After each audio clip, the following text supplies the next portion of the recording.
Tayo na ulit. Sabi ko, baka nagkagalit na sila sa akin kahapon, di na sila umattend ngayon.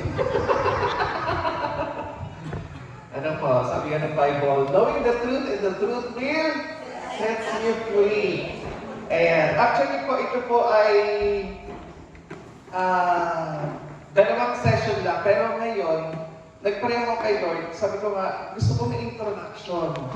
Introduction pero kalahating oras, di ba? Ayan, tingnan natin. And lahat po dito ay nakatin kahapon, ano po? And then yung ngayon, nandito ulit. Ayan. Nagkilala na po ako ng lahat, so hindi na ako magpapakilala para less na yung oras. Ano? Okay, so itong seminar po ito ay makikinig lang po kayo and then nung nakikinig lang ako dito, nade-deliver ako. Mostly, yung mga deliverance na inaano natin, pinupruning lang kasi kaya tumutubo at tumutubo ulit. But then, now, we are going to talk about science plus the biblical basis. So kung ano yung nadi-discover ng science, pinuprove ba na nagbibigay proof? Ano? Paano ko ba sasabihin? Yung nadi-discover ng science, it was proven already in the Bible. Ayan. Okay. So, ngayon, pag-usapan natin kung gaano pa tayo kamahal ng ating Panginoon. Ayan. God's love, enabling and able. Marami sa atin ang nag-i-struggle kasi hindi natin maintindihan yung sarili natin. Sino dito yung kilala na yung sarili? Wala. Si Lord lang. Ano po? So ngayon, aalamin natin talaga yung true design at saka yung purpose natin for us to be more effective in our ministry, especially sa leadership. And of course, I do hope and I pray na madala nyo rin ito sa inyong mga workplace as a leader. Ito po ay normally lalo na sa mga teachers. Nag-handle kayo ng mga ang daming estudyante. Kung ilang estudyante yun, ganun din kadami ang inyong mga karakter para lang sila ay pakitunguhan. Tama po? Naging preschool teacher ako, kauna-una ako estudyante, 12.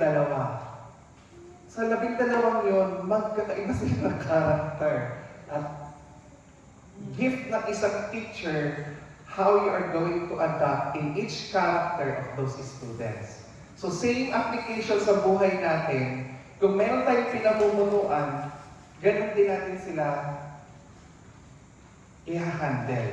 Sa loob ng pamilya, ganun din. Hindi magkakapareho ang ugali ng mga anak ng magkakapatid. Ano po? Ayan. So ang galing lang ng Lord sa mag-asawa, may isang, sabihin na natin na speaker, may isang listener sa mag-asawa. Wala akong nakitang mag-asawa na pareho silang madaldal or matapang. Hindi isa din na matapang na ano. Yung sa arguments, pag isa yung nagsasalita yung isa nakikinig, hindi yun nakikipagsabayan. So, ganun, ang galing lang ng design ng Lord, pinagsasama niya yung mga taong ano. Kaya, sa mga mag-asawa po, yan, saludo po ako sa inyo. Let's get started. Sabay-sabay po natin basahin. Sa Romans chapter 3, verse 8, verse 31. Ano pa ang masasabi natin tungkol dito? Kung ang Diyos ipanig sa atin, sino ang makakalaban sa atin? Kung ang sarili niyang anak ay hindi niya ipinagkait, sa halip ay binigay para sa ating lahat, hindi kaya niya ibibigay ng masagana sa atin ang lahat ng bagay? Sino ang makakapagharap ng paratang labang sa mga hinirang ng Diyos? Gayon ang Diyos ang nagpapawalang sala sa kanila. Sino ang hahatol upang sila'y parusahan? Si Kristo Jesus ba na namatay, ngunit higit sa lahat ay muling binuhay, at ngayon ay nasa kanan ng Diyos upang mamagitan para sa atin. Ang tanong, mayroon bang makapaghihiwalay sa atin sa pag-ibig ni Kristo? Ang kahirapan ba kapag kapighatian pag-uusig, taggutom, kahubaran, panganib, o ang tabak? Gaya ng nasusulat, dahil sa inyong maghapon kaming nabibingit sa kamatayan, itinuring kaming mga tupa sa katayan.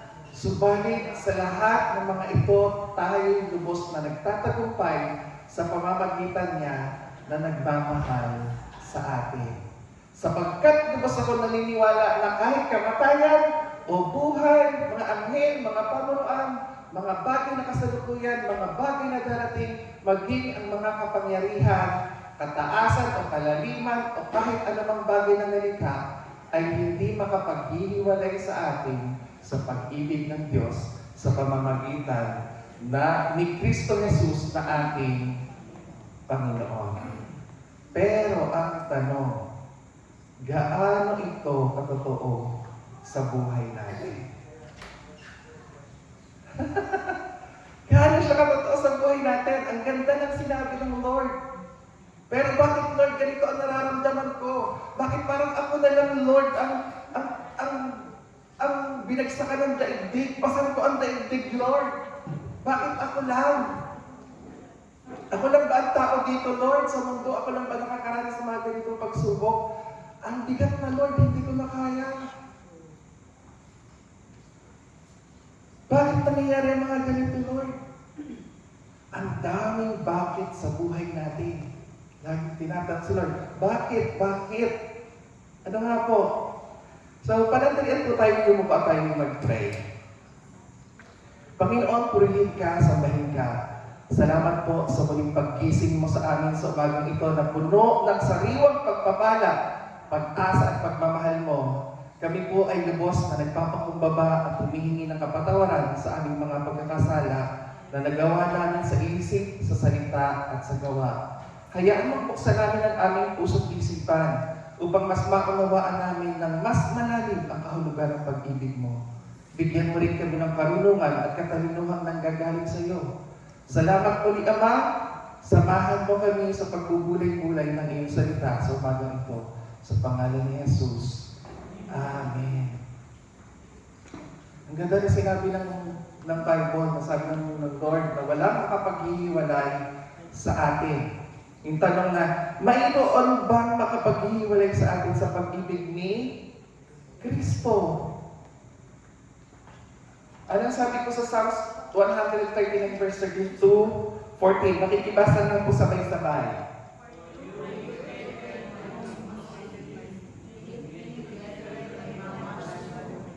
I praise you.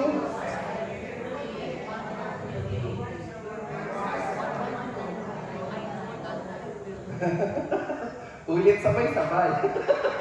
1, 2, 3, go!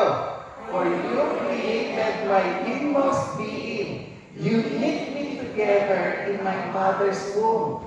I praise you because I am fearfully and wonderfully made. Your works are wonderful. I know that full well. Alam niyo po, nung nabasa ko yan, sabi doon, for you created my inmost being. You knit me together.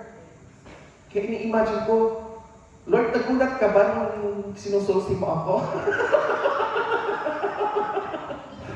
Diba? May nagugulat kasi kay Lord. But then in verse 14, I praise you because I am fearfully and wonderfully made.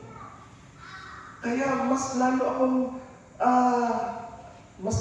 na-inspired na, Lord, thank you kasi ganito ang design mo sa akin. Wala kang katulad. And we are fearfully, buong takot tayo binuo ng ating Panginoon. Ganyan na tayo iningatan. Ganyan siya kaingat sa paghuhubog sa atin. And we are wonderfully made. Okay? Next. Basa. You know when I sit and when I rise. You perceive my thoughts from afar. You discern my going out and my lying down. You are familiar familiar with all my ways. Before the word is on my tongue, you, Lord, know it completely. Imagine, alam ng Lord kung sino tayo. Tatanungin ko ulit, kilala niyo ba yung sarili niyo? Diba? Ba't ko nga ba nagagalit? Nasasabi yung mga bagay niyo pag ako'y nagagalit. Ayoko naman ng ganun, Lord eh. Kaya lang, huwag talaga akong gagalitin eh. Kilala tayo ng Lord. And alam ng Lord kung kailan tayo uupo, kailan tayo tatayo, kailan tayo hihiga, kailan tayo babangon, kailan tayo tutulog. Higit sa lahat, bago pa lumabas yung mga words sa bibig natin, alam na ng Lord kung ano yun. Kaya nga pag bad words, sabi nyo, ah! Pag bad words ang lalabas, sabi nyo, ah! Sabihin nyo, alam pala ng Lord, ba't din niya ako pinigilan? Di ba? It's because of our free will. Gift yun ng Panginoon, yung free will na ibinigay sa atin na masyado nating naaabuso. Hindi natin nagagamit ng tama. Next. Sino dito ang nakabilang na ng kanyang buhok? O, di ba? Sa kabibilang ko, naubos. Kasi binubuhay. Grabe, maging ang buhok ninyo bilang lahat. Ano pa? Yan, let's go back to Genesis chapter 1, verse 26. Basahin po natin. Pagkatapos,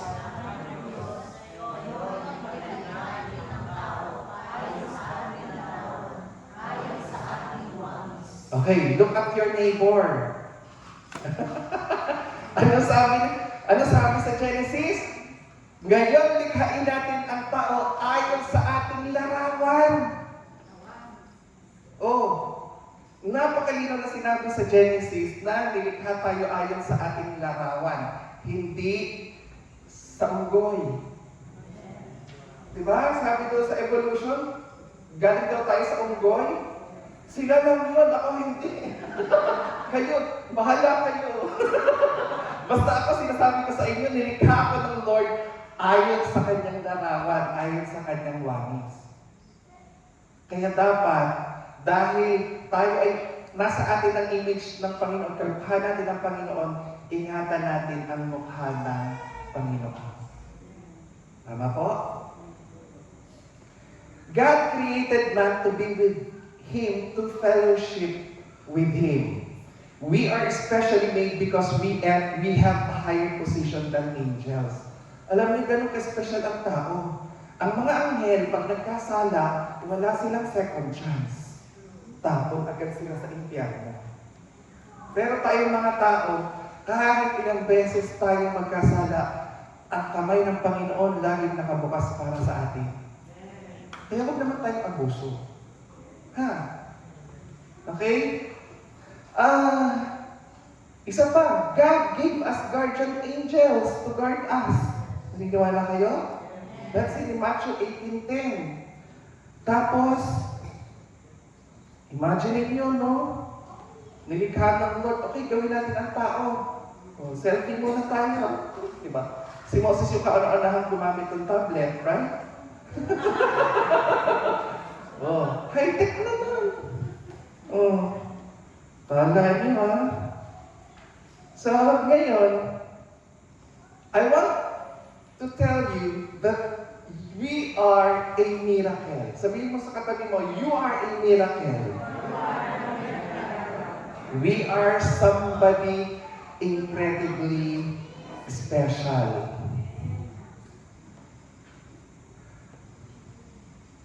One cell from your father, and one cell from our father, and one cell from our mother, pag nag-combine siya, is a brand new cell. Opo, egg. Opo, egg cell. Opo. Yes po.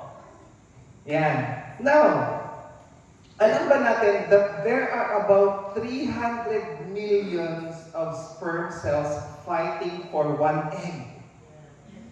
Imagine! Kaya nung inaaral ko siya, sabi ko, kaya pala ito yung dahilan kung bakit iba-iba yung itsura natin. Possibly in the 300 million sperm cells from our Father fighting for just one egg. At tayo yung nanalo. We are more than a conqueror. Kaya, doon ko na-realize, grabe pala ang competition ko. Ang dami lang nag-uunahan, kaya sabi ko, sa'yo na yung kamay ko, sa'yo na pa ako. Diba? Oo. Tabi, ako. Kaya dapat, hindi niyo sinasabi na bakit mo ba ako binuhay, Lord? Pero ang totoo ay pinaglaban natin itong buhay na to. That among 300 millions of sperms, tayo yung victorious. That we are more than conqueror.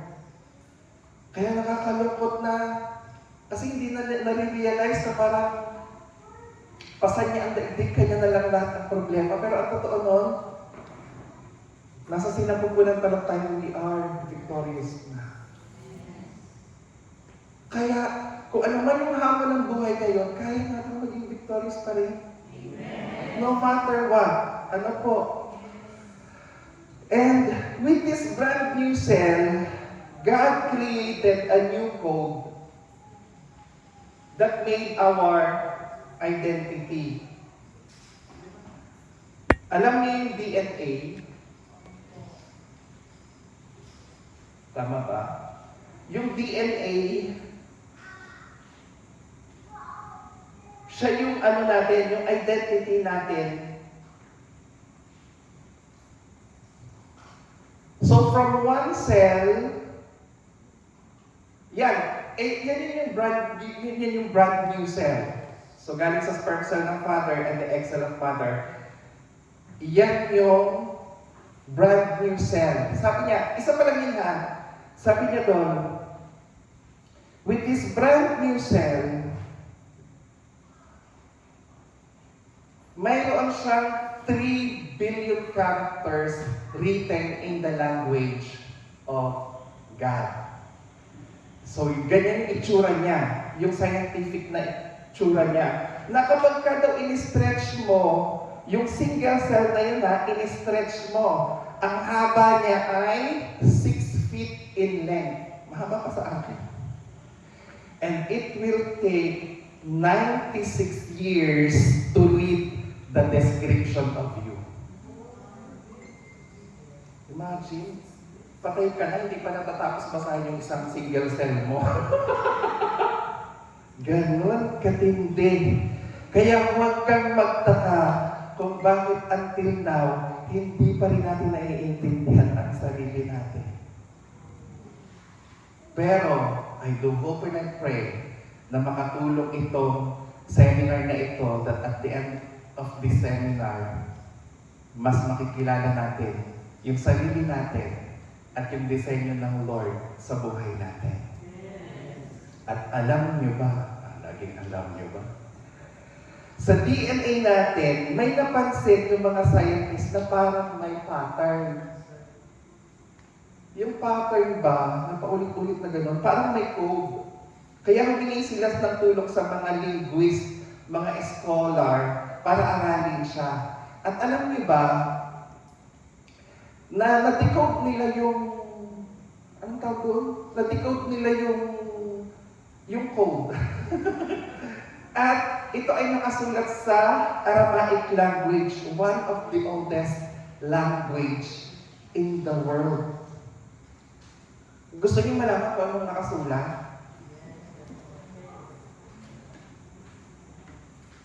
Sige po. Ito yung nakasulat. Tinangasin sa English at sa Tagalog. Sa English, sabi doon, "Hello my children, this is Yahweh, the one true God, the one true Lord. You have found the creation secret. Now share it peacefully with the world." I-share mo daw sa mundo peacefully, hindi mo kailangan makapagtawa. Okay? At alam niyo ba, ang daming mga scientists, mga atheists ang nakakilala sa ating Panginoon because of those discovery. Alam niyo, dati ng bata ako, parang laging ang science, kinocontradict niya yung Bible. Pero iba na ngayon eh. The more that the science dig in, the more na mas nare-reveal yung nakasulat sa Bible. Mas yung science yung nagpupruweba na yung Bible totoo. Amen? Kaya nga sabi sa Isaiah, alam niyo sabi sa Isaiah 55:8-9, "For my thoughts are not your thoughts, nor are your ways my ways, says the Lord. For as the heavens are higher than the earth, so are my ways higher than yours, and my thoughts than your thoughts." Alam niyo dito sa mundo, we have two kinds of sciences. The human science and the God's science. Ang problema kasi, binabangga ng human science ang God's science. Pinagbabangga niya yung dalawa, which is totally different. Kaya hindi sila magkasundo.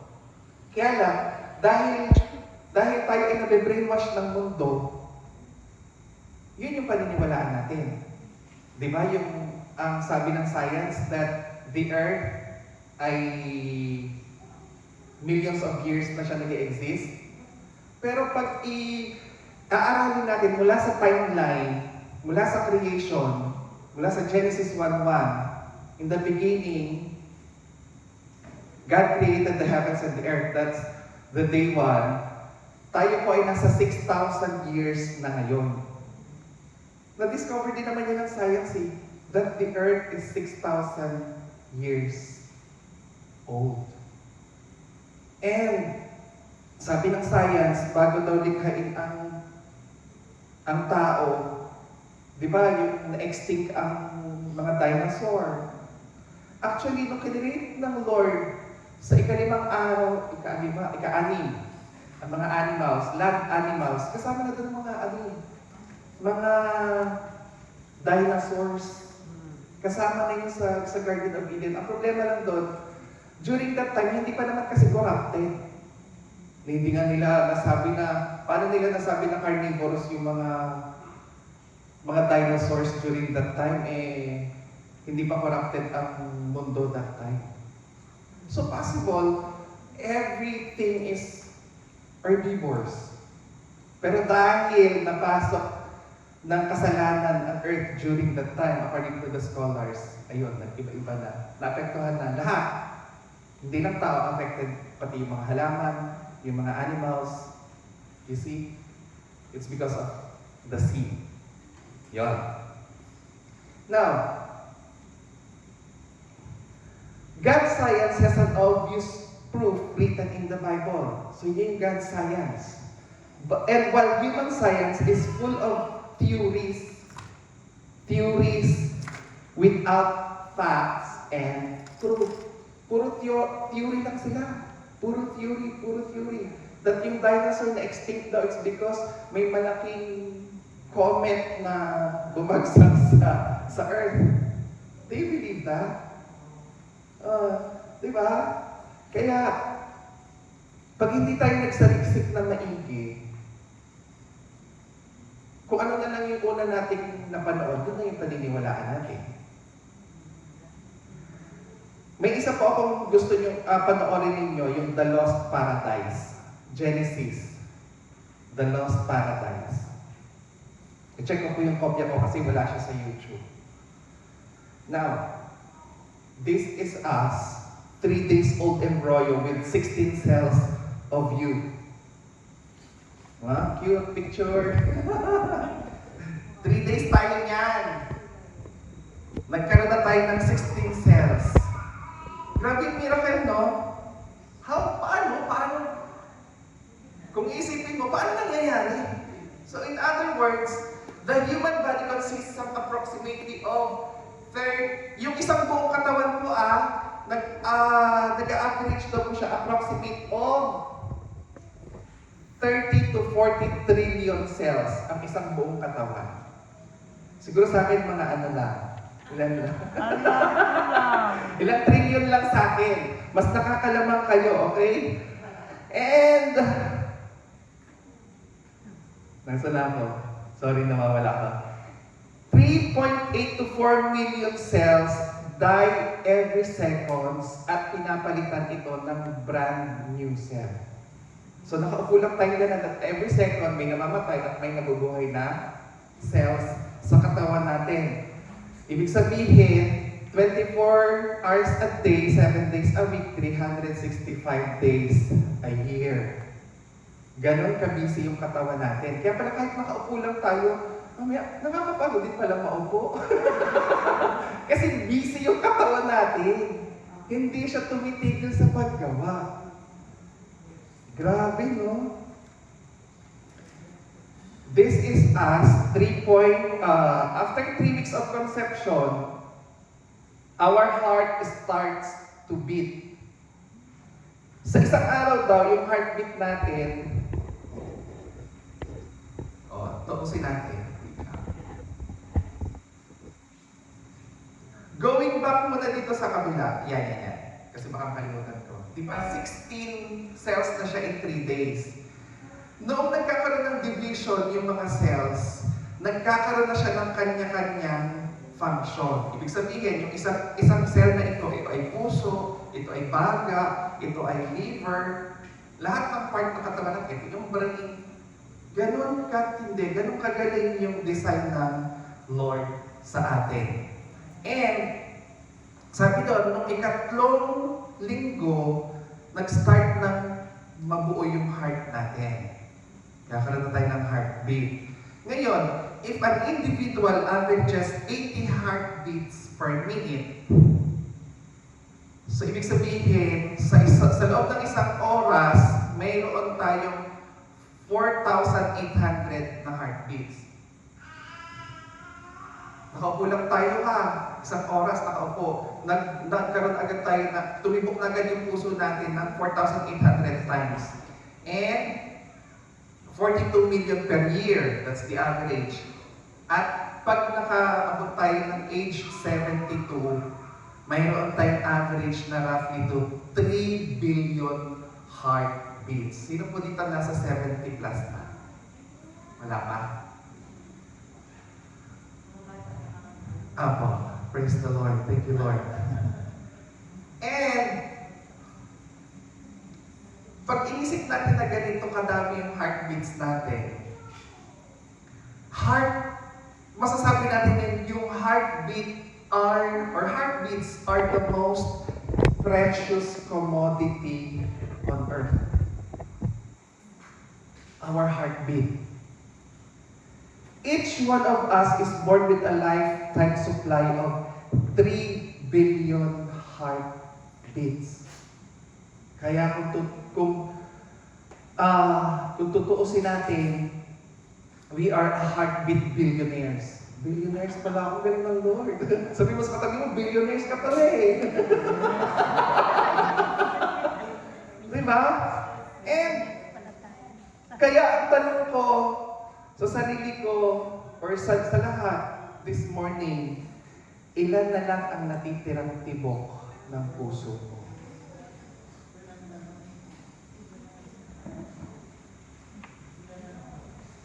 Lord, ilan na lang? So, magpo-44 years old lang sa October. Kaya, alam niyo yun, kaya sabi ko, up to the last heartbeat, Lord, ay hanggat kaya magsaserve sa ating Panginoon. Huwag nating sayangan yung heartbeat natin sa ibang bagay. Yes, no resignation. Nasa na? Okay. Yung development niya, week of pregnancy tsaka yung development. Yung week 9, na-develop na yung tenga ng bata. Week 18, nag-start na siya makarinig. Yung week 24, napaka-sensitive niya na sa mga sound. At yung week 25 to 26, baby responds to noise at voices sa sinapupunan. Ibig sabihin, sabi ng science that ears can hear hundreds of thousands of different sounds. Grabe, no? Pero ano lang yung naririnig natin? Bulong ng kaaway, di ba? Yeah. Very true. My point. 24 weeks. Sabi doon, miraculously, at 6 months, there is a cutting-edge device cutting our eyelids. Even the doctors and the science, mga scientists, hindi nila kayang ipaliwanag bakit napaka-perfect yung pagkakakat ng mata natin, ng eyelid. Right? Hindi nila kayang i-explain. Wow. Pero kayang sabihin ng Lord. Amen. Amen? Kasi bakit? Bakit hindi dito? Bakit hindi dito? Diba? Bakit hindi dito? Bakit hindi dito na nakat? Pero dito talaga siya nakakat. At 6 months. At ang science hindi nila kayang i-explain. That's the power of the Lord. At ang sabi doon, yung mata natin, ang the most technological advanced thing in the planet. Bakit? Kasi yung mata natin can distinguish million surface colors na kahit anong advanced telescope ay hindi kayang gawin. Wow. Kaya ingatan ang mata. Yeah. That's how God fearfully and wonderfully made us. Amen. Amen? Amen. Woo! Nakaka-excite, di ba? Kaya huwag mo na maliitin yung sarili mo. Huwag ka na nagbumukmuk na parang lagi na lang may problema. Hindi ganun. Jeremiah 17:7-8. Sabi doon, but blessed is the one who trusts in the Lord, whose confidence is in Him. They will be like a tree planted by the water that sends out its root by the stream. It does not fear when heat comes. Its leaves are always green. It has no worries in a year of drought and never fails to bear fruit. So ngayon ko na-realize na baka kaya nagiging negative na tayo sa buhay, wala na tayo sa tabi ng Lord. Yes. Ang linaw ng sabi dito sa Jeremiah, kung patabi natin si Lord. Di ba?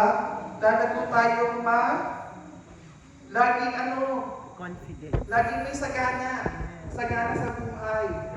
Hindi natin kailangan mag-worry kasi nasa tabing ilog or tabing sapa tayo. Sa stream, sa river. Same application with the Lord. Because He is the great provider. Yes. Hindi niya kayang tiisin na ang anak niya ay magugutom. Sabi niya yan, ha? Okay, deal. But, the eyes of the Lord are on those who fear Him. Amen. On those whose hope is in His unfailing love, to deliver them from death and to keep them alive in famine.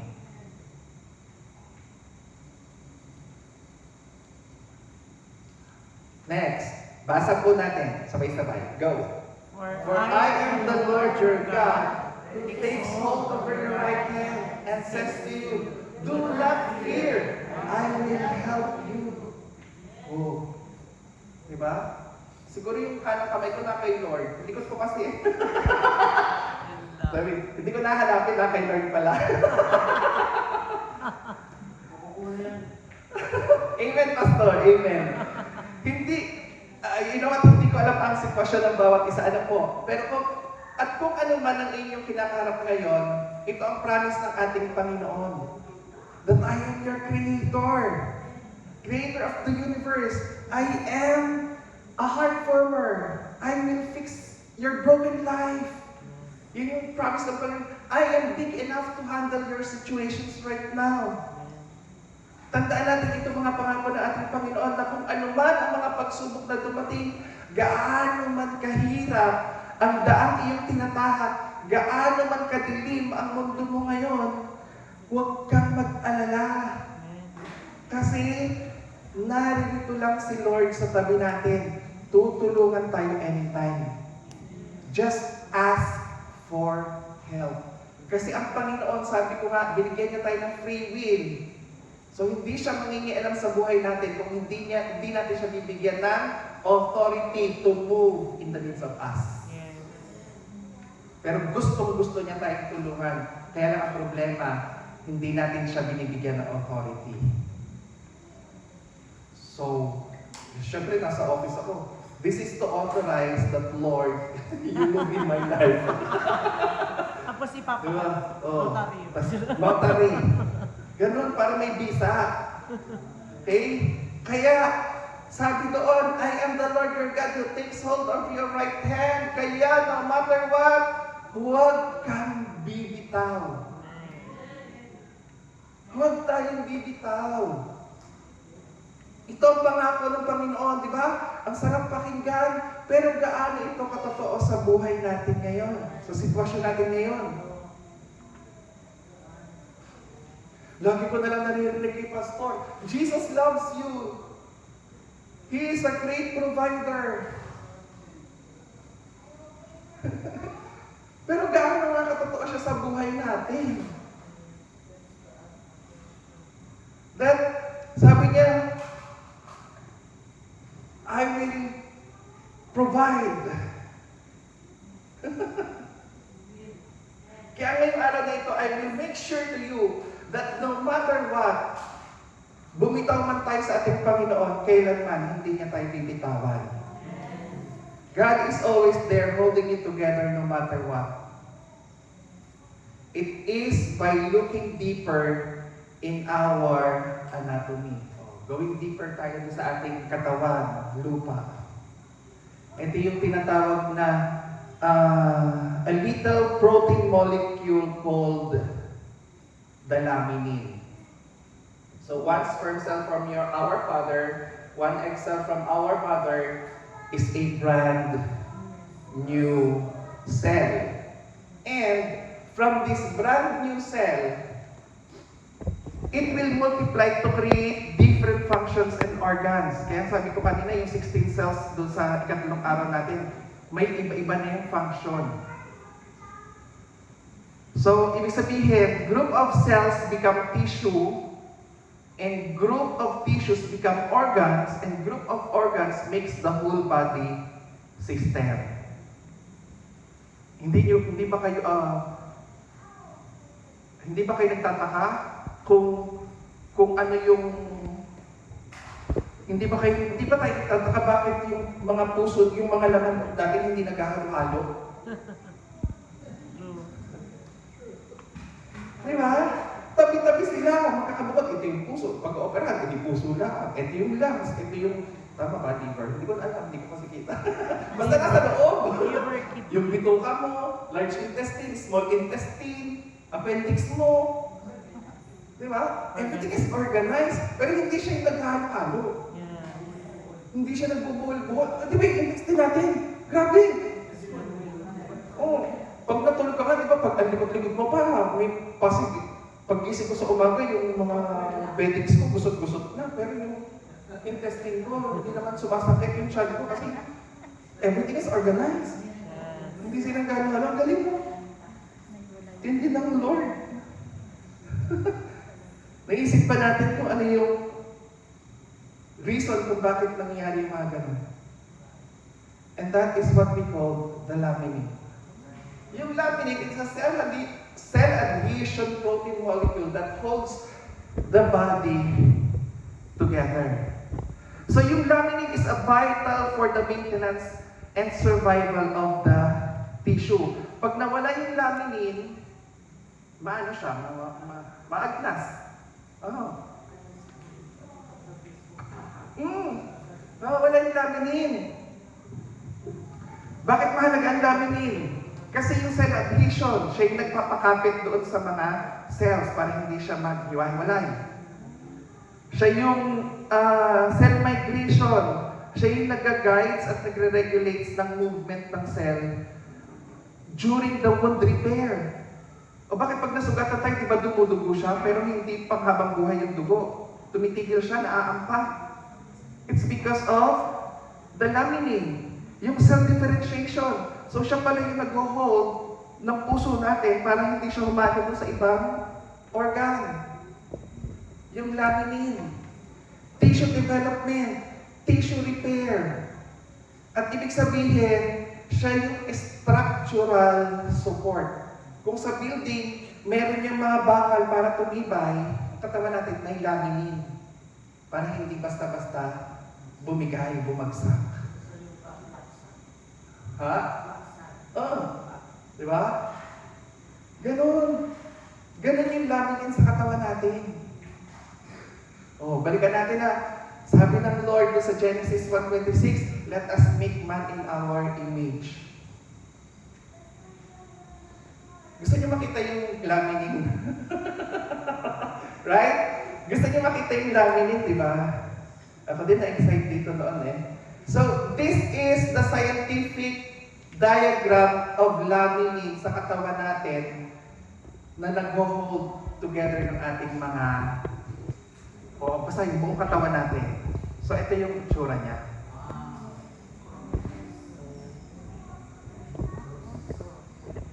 You see? Ano yung naalala nyo? It's the exact replication of the cross of our Lord Jesus Christ. And this is siya yung microscopic view ng laminin. Right? Isn't it amazing? Yes. Super. Grabe! So the very protein molecules that hold our bodies together, binding our tissues, supporting our organs, healing wounds, and restoring broken tissue, are shaped like the cross of our Lord Jesus Christ. So ngayon, iisipin mo pa ba na pinababayaan ka ng Panginoong Jesus? Hindi na. Grabe. Kasi hanggat hindi ka pa naaagnas, hindi pa tapos si Lord sa buhay mo. Amazing, right? Kaya nga ang sabi sa Colossians, chapter 1:15, the Son is the image of the invisible God, the firstborn over all creation. For in Him all things were created, things in heaven and on earth, visible and invisible, whether thrones or powers or rulers or authorities, all things have been created through Him and for Him. Kaya balikan natin yung tanong ng Romans. Kahit anumang bagay na nilikha ng Diyos ay hindi makapaghihiwalay sa atin sa pag-ibig ng Diyos sa pamamagitan ni Kristo Jesus na ating Panginoon. Colossians chapter 1:17, He is before all things, and in Him all things hold together. Ibig sabihin, everything holds together in Jesus Christ. Uulitin ko, kayo sinabi ko kanina, hanggat hindi ka pa naaagnas, hindi patapos ang Panginoon sa buhay mo. At habang hindi ka pa naaagnas, ibig sabihin, hawak pa ng Lord ang buhay mo. Kaya huwag tayong mawawala ng pag-asa. Ano po? So, may isang taong nagtanong kay Lord. Sabi niya, Lord, gaano mo ba talaga ako kamahal? Sumagot lang ang Lord. Binukan niya lang yung kanyang kamay. Ganito, at tapos, namatay na si Lord. Namatay si Lord para sa atin. Ganon niya tayo kamahal. Amen? Yeah, that's the end of our first session. We love you, Lord.